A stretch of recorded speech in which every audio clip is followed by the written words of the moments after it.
Assalamu alaikum warahmatullahi wabarakatuh, everybody. I'm Preacher Moss, host of the SOS, the Shout Out Show. Hope you're having a tremendous Monday.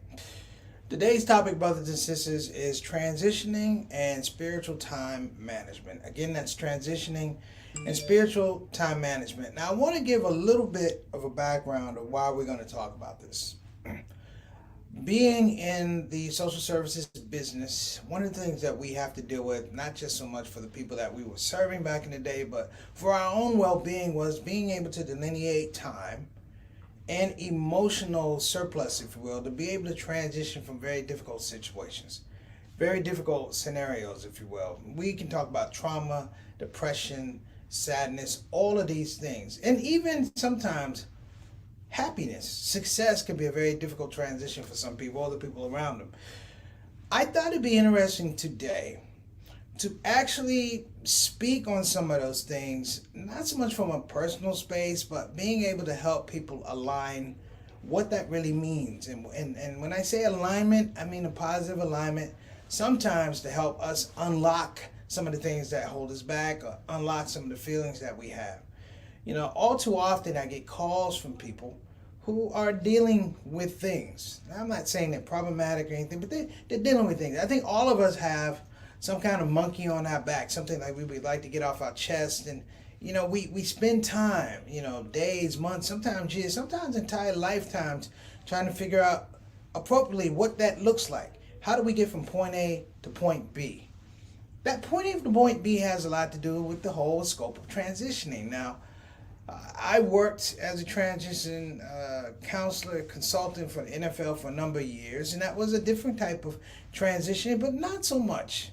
Talking about young men in the NFL who go through a plethora of problems before they become successful. When they become successful and they leave the league, and those problems are still waiting at their door. It doesn't matter how much education you had, or how much money you made, how much prestige you made. Those problems were innate. They stayed with you. And just recently, I had a very good friend of mine talk about these scopes of promise. Sorry about that, brothers and sisters. I meant to cut this off.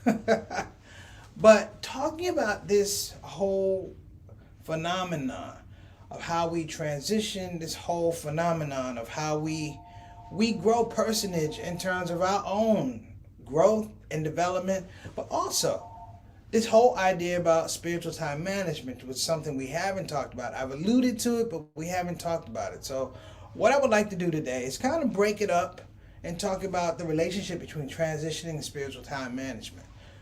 These days, I think it's overlooked because we are carrying the burdens of things that are new. We have a newness to some of the things that we are dealing with. We have a new vocabulary, if you will, Omicron, COVID, Delta, things like that. We have a new relationship in terms of our work relationships. Some people are working, some people are not working. Some people are backed out of the workplace because they feel like it's not a spiritually healthy place for them to be. And then you have people just say, wait a minute, the world is not in a proper vision for me, and I have to step back, and I got to find value for it. So today, we're going to talk about transitioning, and we're going to talk about spiritual time management.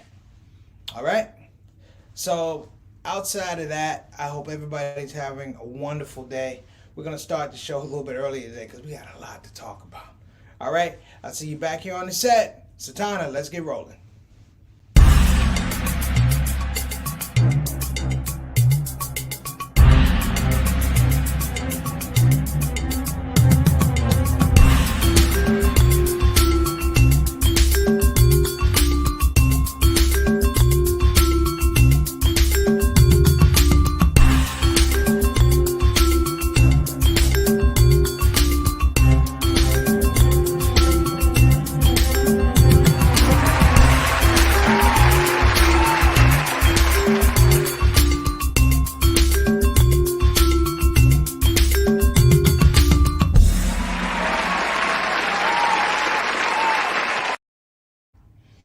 All right, thank you for coming back, and I want to introduce some of my heroes right here, brothers and sisters, right here. This is, of course, Ella Fitzgerald and my main man, Louis Armstrong. Let me tell you guys a little about these two, particularly with our topic today. Satana said tie it in. I wasn't going to, but I am going to tie it in for you.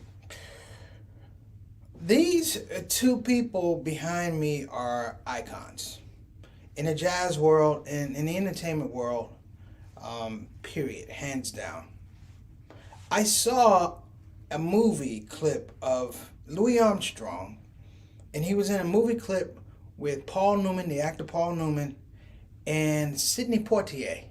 And Sidney Poitier and Paul Newman were acting as jazz musicians. Now, let me just say, it was the worst I've ever seen in terms of guys trying to play jazz. They didn't know, and they were playing, faking it pretty badly.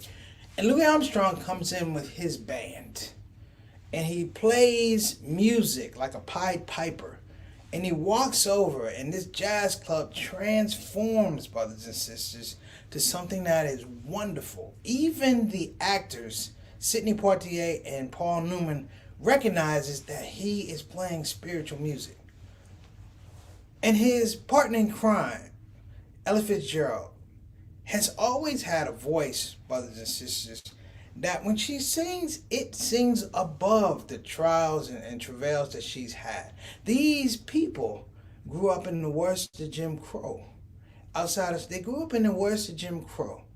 And every time I see them, it gives me a lift. Let me tell you what a kind of lift. It gives me a spiritual lift whereby I can look around the world and go, you know what? I'm in a very blessed place. Even if it's not exactly the way I want to, I'm in a very blessed place. When I hear Louis Armstrong, the same as when I was a kid, I would get excited. And Ella Fitzgerald singing would get me excited because it took my spirit to another place. Now, we're going to be talking about spiritual time management and transitioning, but let me break this out first clear. This is not a religious lesson. This is not a khutbah, okay?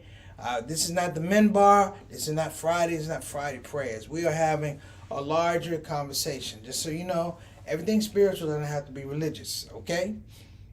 That's why I want to make that point. This is not religious time management. This is spiritual time management. Now, if you're a person of faith and you practice religion, of course, there's a nice marriage between the two. But for this one, I want to keep it open. I want to keep it broad, okay? So before we get started, let's get in our space. We got some stars in the building, better known as the Shout Out family, the Shout Out Show soldiers. Who we got today? We got Sister E. What's going on, Sister E? Assalamu alaikum wa rahmatullahi wa barakatuh. Thanks so much for joining us on the platform. Wonderful dinner. I just want to throw that out. Wonderful dinner. I actually had it for breakfast this morning. Put some eggs with it. Wonderful. Appreciate you. Shout out to Juwan and shout out to Brother Derek. Thank you so much for joining us. Next up, Altaf Rashid, Mr. 6 o'clock, my main man from Canada, our Canadian ambassador to the show. What's going on, brother? Assalamu alaikum wa alaikum assalam wa rahmatullahi wa barakatuh. Thank you so much for coming to the platform. We appreciate you and your contribution, sir. Hope you're having a lovely day. Next up, Eric. That's the white man. Eric. We're gonna call you Eric. Brother Eric, appreciate you, man. Thank you so much for coming on the show. Wa alaikum assalam wa rahmatullahi wa barakatuh. We appreciate you. Thank you so much. And we hope you get something out of this presentation. Next up, Sister Tana, next up. Uh-oh. Every once in a while we have some tech. Oh, there we go. We got Sister Ika coming all the way from Depok, Indonesia. Thank you so much for joining us. Peace and blessings to you and your family. Wa alaikum assalam wa rahmatullahi wa barakatuh. Thank you for your time. We know that it's way early over there in Indonesia, but we appreciate you joining us. Thank you, and you are always welcome to the platform. Next up, we got Brother Johnny L. Thomas, my little brother. What's going on? Wa alaikum assalam wa rahmatullahi wa barakatuh. I know you know who this is behind me. My heroes, I know I played their music in our travels, in our journey over 30 plus years. I know you've heard some Ella Fitzgerald and you heard some Louis Armstrong, but I appreciate you joining the show. Peace and blessings to you and your family as always. Hugs to those babies of yours. Next up, we got Brother Mark Kennedy. Wa alaikum assalam wa rahmatullahi wa barakatuh. My main man, Mark. Jelani Locks, but I call him Mark Kennedy. A beautiful brother out of the Virginia area, Northern Virginia area, doing big things with the Virginia Democrats.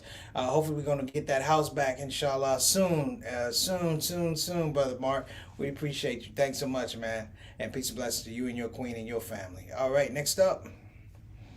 Bilal Salahuddin, wa alaikum assalam wa rahmatullahi wa barakatuh, brother. What is a show without Brother Bilal and Sister Sonia Salahuddin Dalton. Shouts out to you and your family, brother. I know everybody in your family that's come on the show. All right, we're going to get through it. Next up, of course, we have a consultant producer. Walaikum assalam warahmatullahi wabarakatuh. Sister Satana Whitfield. How you doing? Thank you so much for joining the show. We appreciate you. And let's go ahead and get to this. So the idea behind this concept, brothers and sisters, transitioning. One of the things that's happened, I would say, literally not in the COVID years. I would say going back to 2015, America and the world has had a very, very difficult time trying to do transitions.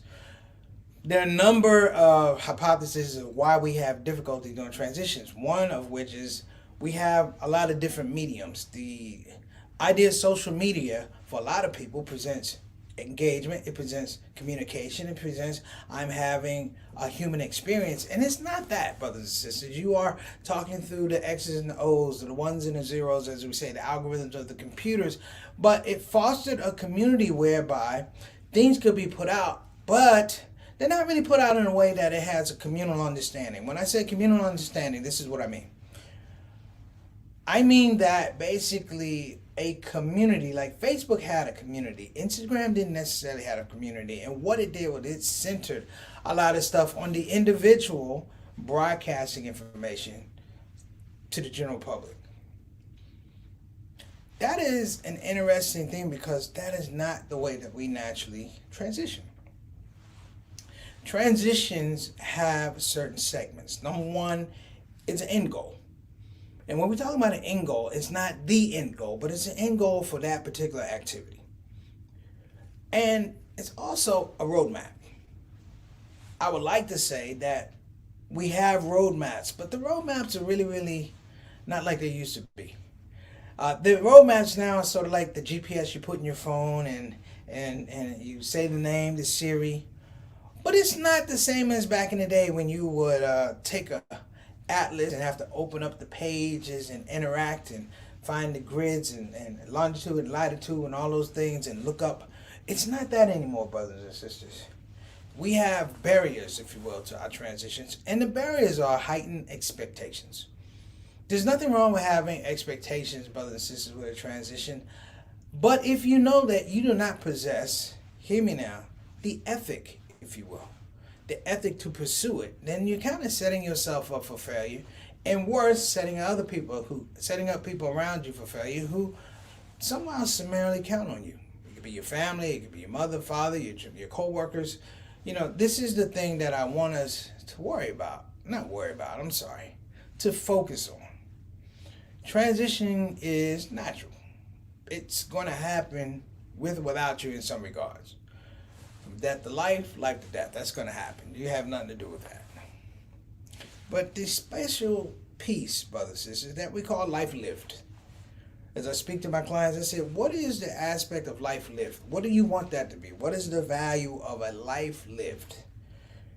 If it's lived in 10-year increments, what is that supposed to look like? What should I expect? What skills are we going to have to put in here to firm this whole idea up, to make sure that the house is steady? How are we building that foundation? A lot of times we don't look at that. We look at the end goal. I call it's the cheat mechanism. We look at the end goal. And in that cheat mechanism, brothers and sisters, we move away from things that I call important, like spiritual time management. When you cheat a process that has to do with your life, you lose something. You lose the capability, brothers and sisters, to frame the things that are important. Not that you can say, hey, I'm going to go to college and I'm going to be, the top of my class, but you frame the idea that I can go to college. You frame the idea that I can be an entrepreneur. And in that framing, it's become more and more important, brothers and sisters, that we step back in some regards and start talking about that spiritual time management. Many of you have heard me talk about cognitive surplus. And cognitive surplus was the fact that we have so many things going on around us that are vying for our attention. Here, let me clear that up. We have so many things around us vying for our attention that we don't understand that we are losing cognitive surplus. We're giving it away to other people. That little bit, that hour that you have out of a 24-hour day, We are giving that away to people. People are obviously, clearly vying for that time to occupy your mind with their product, with their thoughts, with their policies, with their religion, whatever it can be. And you got to hold on to that. But the spiritual part of it is this part. The fact that the spiritual part connects to overall what our wellness quotient is going to be. When I say wellness quotient, it means the ability to do things like heal, like forgive, like pause, not so much pause for the cause, brothers and sisters, but I mean literally step back and reassess what the world looks like to you. What you like, what you don't like, these things are extremely important. All right? So we're going to come back here after a quick message. We're going to talk a little bit more about spiritual time management. I'm going to lay it out, and you let me know what you think. All right? We'll be right back after this message.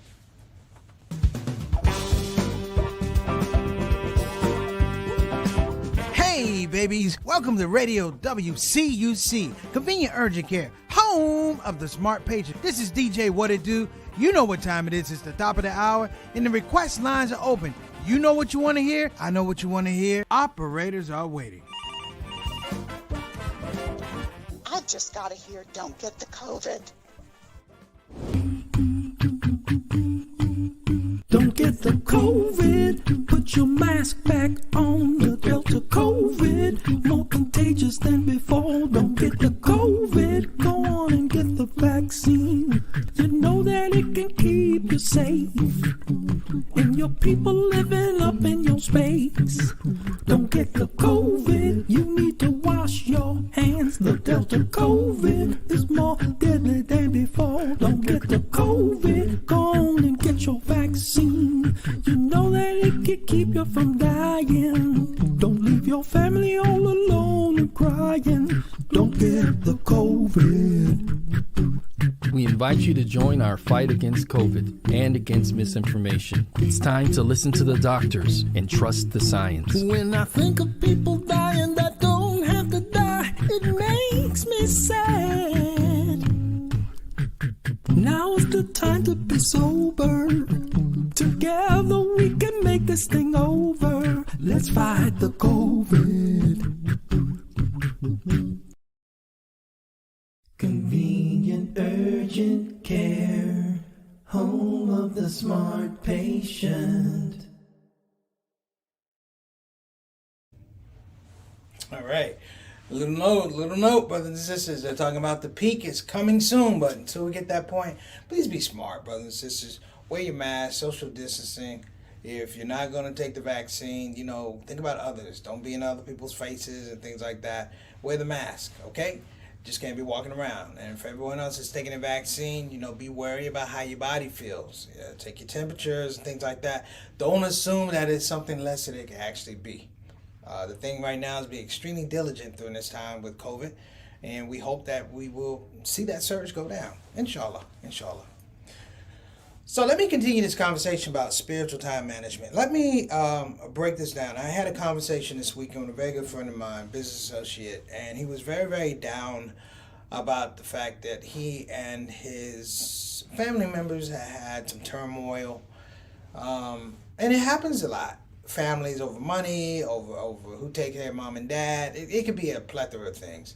I'm not going to get into that. But what he felt was he didn't have the support from one side of the family, and they made a decision, and it impacted him in a certain way. It wasn't just the decision, but it impacted him because it was a larger referendum on, are we family or not? Are we a cohesive unit or not? Are you the same person that I grew up with my whole life, and we're now having, I want to say, disparities or differences that are glaring that somehow make me feel spiritually unnerved a lot more than it actually was. This happens a lot, brothers and sisters. And it has a lot to do with the fact that in many times that we deal with trauma or unexpected things, the ability to move, not move on, but just move, reposition where we are in our trauma or in our situations, whether it's happy or sad, just enough to be able to assess what it is. Now, there's also spaces in here for if there are issues about mental health. This is a real thing these days. The issue about mental health is extremely real. But sometimes it's not about mental health. It's about a spiritual acuity, if you will, that we have to create space for us to grow, evolve. Like you take a cork off a drink, let's say a non-alcoholic wine. But you take the cork off, and one thing that happens is that it has to breathe. What we've lost in the last several years is the ability for people physically to get around one another, to inhale and exhale. To inhale and exhale. Why? Because now we have COVID. You inhale, exhale, you got to make sure it's 6 feet to the right and to the left of you. But that scope, brothers and sisters, is something that's extremely important, because spiritual wellness, if you will, is a different type of intelligence. It's a different type of emotional intelligence. And I think we don't talk about it enough. We are people who become extremely proficient living with trauma until it becomes a situation where it just boils out. That it evolves itself or presents itself as something that's entirely ridiculous. That people live on the fringes of not looking at spiritual time management, dissuading others from looking at it, because the immediacy of emotional imbalance is what they want you to see. And even more than the emotional balance they want you to see, they want you to look at their emotional balance and say that it's logical, that it's rational. You know, I was reading one of the old journals of someone who's a slave. And I thought one of the most amazing things that this person said about their slave owner that scared them was that the slave owner was soulless. That the slave owner kept propagating this God of mercy and somehow thinking that they were aligned the same. That the religiosity that the person was telling us can only be enforced through violence, can only be enforced through law. And the idea that it was illegal to believe any other religion other than what they were telling you. To present something different as opposed to the canon that was given back in the day is something that could really, really get you hurt. And these people who suffered under slavery endeared themselves, and in fact, not just endeared themselves, but excelled on the whole idea that we need spiritual impetus. We need spiritual awareness and clarity. This is the thing that allows them, brothers and sisters, to build community. We right now have a very disjointed community. That goes without saying. But the reason we have a disjointed community is because all we think about these days is problems. Our lives have been built around the fact the last 2-3 years that every day you get up that there's a problem. If I ever had a problem with Donald Trump, it was the fact that, damn man, every day it was something with you. And you being the representative of the United States at the time, it just permeated down. Because there were not people around him who were problem solvers. We became a people that had to constantly wake up in the morning, and by the time you went to bed at night, you were constantly putting out fires. That, brothers and sisters, is tiring. It wears you out. It burns you out. If you want to know why we can't have teachers, of course there's a staffing shortages, but teachers are not engaged on the idea that you need spiritual time management. They'll give you time to do lesson plans. They'll give you time to prepare your room, to prepare your spirit, to look in the eyes of these children and address their needs on a day in, day out basis. And when you're a teacher, you're 24 hours, especially during the school year. You are 24 hours. And I've said this before to several consultants. I said, you know, the spiritual component of teaching is huge. This is why we forego, or many people forego, I did, larger salaries, better health care, opportunities for promotion. It's because this spiritual aspect of being able to help children was enormous. You couldn't shake it. So now we have a space, brothers and sisters, where we're not doing that. And I worry, just like a lot of folks, but I have high hopes that with this whole scenario of COVID as it goes away, that people will have a different type of clarity. And it will lead them to these spaces where you go, you know what, I must have spiritual time management. I must sit back on a daily basis or 3 or 4 times a week to appreciate my agency, to appreciate my space in the world, to acquire, if you will, to acquire new knowledge. Things that bring wellness, but also bring growth through my spirit. And to go back and tie it in, when we talk about transitioning, brothers and sisters, this is a huge part of it. We need to learn the skill sets to take ourselves out of situations and put ourselves in new situations. At times I'm jealous of, my people like my grandfather and grandfather before him and the slaves. I respect them. But I respect them more, brothers and sisters, because they had more to deal with. That the complexity of slavery made their whole idea of having a spiritual compartments, if you will, it made them that much more effective. That people, brothers and sisters, sometimes take for granted what this thing actually is. This thing, brothers, is this spirit inside of you. We call it the qalb, the heart, Arabic, the heart. But what's in the heart? You can cut the heart open, if you will, it's muscle. But if you look into the soul and the spirit of the heart, it's something totally different. It's transformative. And have we as a society somehow downgraded or gotten away from things that are transformative to us, away from things that are transactional? I do not like transitions that are transactional. I like transformative. I like to believe that my spirit will guide me to this thing. And as a believer, I like to believe that my spirit and my religion will guide me through this thing, but help me appreciate it. And if it's a good thing, share it with other people. So let me wrap up because we're almost out of time. Number one. The idea of transition is that we want it to be transformative, not transactional.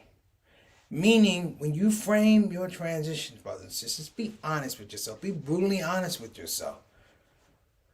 If the goal is over here, then you must honestly look at yourself and look inside yourself and say, not that I can do it, but do I have the ethic to maintain the effort to get to it? Do I have the effort, if it doesn't work out for me, to keep on working? These things are important. And in terms of spiritual time management, do I have the courage to tell the world around me in some regards, stop. This is me. That's you. This is my spiritual space. That's whatever space you want it to be. And to be firm and consistent about it. And not be mealy-mouthed about it. Tell people that this is what I'm doing. That this agency right here is not to be messed with in any regards, in any situations. To not let people bring their mess into not just a safe space, hear this, but making it a sacred space. Think about that. So listen, we're going to get out of here. I appreciate you guys. It's a Monday. I hope I didn't hold you too long. I want to give a shout out to some football folks. I want to give a shout out to the LA Rams. Shout out to the Kansas City Chiefs. Shout out to the Bengals. And shout out, of course, to who else? Oh, Cincinnati Bengals. Congratulations on your victory, playoff victory. I want to give a shout out also to my main man, Troy Vincent. He is the VP of Football Operations for the NFL, who is probably working themselves in a tizzy. Thank you so much for reaching out, little brother. I appreciate you. Mary Moss says, hello, SOS family. How you doing, Mom? Good to see you on the show. And if there's anybody else I missed, I'm sorry. I hope I didn't. But I hope everybody, we'll revisit this, hopefully, and I'll do it a little bit, maybe even a more technical thing. We'll set up a classroom and we'll have some slides and people can take notes. But I want you to start thinking about transitioning, what that means for you. Not getting from point A to point B, getting from this idea to that idea, move from this emotion to that emotion. Break it down like that. And what will be the parameters of your spiritual time management? How do we invoke that? How do we protect it? Moving from a safe space to a sacred space. All right. So let's wrap up. I want to give a shout out. That's right, my little brother says, spiritual time management takes body, mind, and spirit working in unison to develop a healthy, productive life. That's right. And to protect their life. Afraid of what others might say or do. A fear, part of transitioning. Absolutely. You have to have deaf ears when you're doing transitions too. But thank you so much for that, Jay. And Mama Son, I appreciate you. So let me go ahead and get into the wrap up. We're going to shout out to www.befinanciallyindependent.com. Again, that's www.befinanciallyindependent.com. You can call 202-508-3780. Again, that's 202-508-3780. If you're thinking about a quality graduate level education, brothers and sisters, look no further than Bayon Islamic Graduate School in Claremont, California. Again, that's Bayon Islamic Graduate School. You can go to bayononline.org. Again, that's bayononline.org, offering programs in Islamic education, Islamic studies, Islamic leadership, and of course, a Master of Divinity program with the focus in Muslim chaplaincy. Make sure you check them out. As well, brothers and sisters, we want to give a shout out to our new partner, ushub.com. Again, that's ushub.com. I'm telling you guys, these guys are doing big things, and hopefully we're going to have a partnership that's fruitful, and you're going to see some bigger things for myself, the Shout Out Show, wherever I'm going, I'm going to take y'all with me. You know, that's the way we roll. That's the way we rock. But make sure you go to ushub.tv. Again, that's ushub.tv. Support that process. We're not going to get a whole lot of people trying to develop a meaningful or effectuate a Muslim streaming service. It's going to start out Muslim, but it's going to be about the artists and the community and the environment and culture overall. So I have a lot of upside support for Ushub. And of course, we want to give a shout out to, you guessed it, Convenient Urgent Care. With 3 locations in the Houston area, Cypress, Pasadena, and Houston on Parker Road, make sure Convenient Urgent Care, home of the smart patient. All right, so make sure you check them out. You go to convenienturgent.com. Again, that's convenienturgent.com. Make sure you check them out. All right, so that's it. Our last bit of business, brothers and sisters. I'm going to get out of here, but we want to make sure we give a shout out to our Ramadan partner. We're going to give them some love early this year. They're back and they're supportive. Let's give a shout out to Olive Branch Muslim Family Services. Sultana, if you... There you are. I know you're looking at your screen going, that's a good-looking black man. And you're right. I'm Preacher Moss, and you're not. Today I want to talk about Olive Branch Muslim Family Services, better known as the people who help people. And I need you to help the people who help people so they can continue to, you guess it, help people. Get it? Got it? Good. Olive Branch Muslim Family Services. Action you can see, compassion you can feel. Graphic now.